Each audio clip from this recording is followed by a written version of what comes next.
learned from some source, and it's not necessarily true. Well, tell me one thing, because I don't want to be too intrusive, but I know that you I've were talked about this before, involved. Tommy, so it's not. Yeah. Yeah, well, everyone knows, it's no secret that you're involved with Scientology, but how much are you involved with Scientology at this point in your life? Not at all. Not at all. I haven't been in 10 years. But the thing is it doesn't matter to some people. I got involved with it from my ex-wife. And I was only in Scientology for about 5 years, a little over 5 years.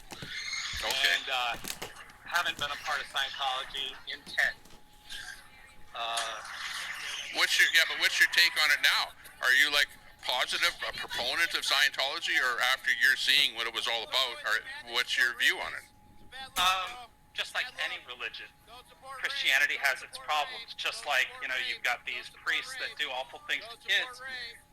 You've got some bad people in Scientology. That doesn't mean Scientology as a whole is bad. It's a little weird.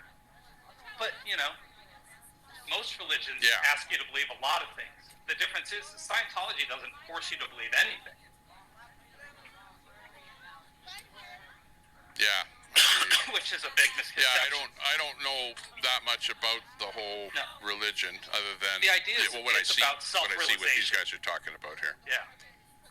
Other than I know that what about the part where they want you to give up everything and just be all for the church? That's not true. No. So, for example, you could be Joe Blow living in a house in suburban whatever. Anywhere very wealthy, and be part of Scientology. You don't have to give up everything and live in a dormitory and stuff like that. Correct. Oh, okay. That's only the Sea Org members. People who join the Sea organization, that they're basically committing their life to the church. Now, but at the same time, that's room, board, shelter. All of that for being a part of the church in a way that they've really committed to doing that. So that would be akin. Members and, that would be akin to being a nun in the Catholic religion. Yeah. That's the best way to describe it. Absolutely. But that's not everybody who's in Scientology. That's percentage. I don't know what that is, but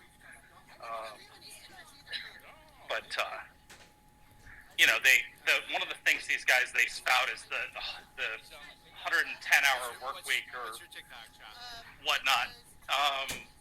When you're part of the Sea Org, you're actually required to spend several hours a day in training, which is either auditing or you're going up the bridge. It's part of, instead of paying for services, you're working and you get services alongside of that. Sure. It's like room and board type thing for working, that sort of thing. Sea Org. Yeah, I've heard of that terminology, Sea Org. I've heard, I was watching, what's his name? Aaron. They're talking about that. I think he was part of that.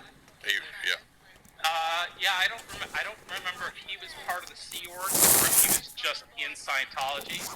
But it's like he's one that has first-hand experience.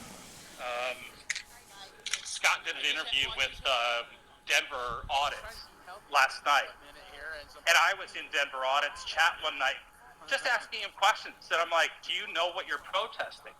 And he kicked me out because he doesn't even know what Scientology is. He's taking, what bits of information he collects, and he's just out there in Denver harassing people, which, by the way, are just good people. They've chosen to be a part of Scientology. That's their choice.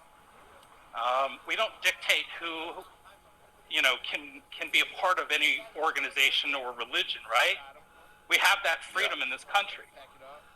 Now, most Scientologists, I would take over anybody because they have high moral character. Of course, there's going to be the Danny Mastersons. There's going to be, those people who clearly weren't,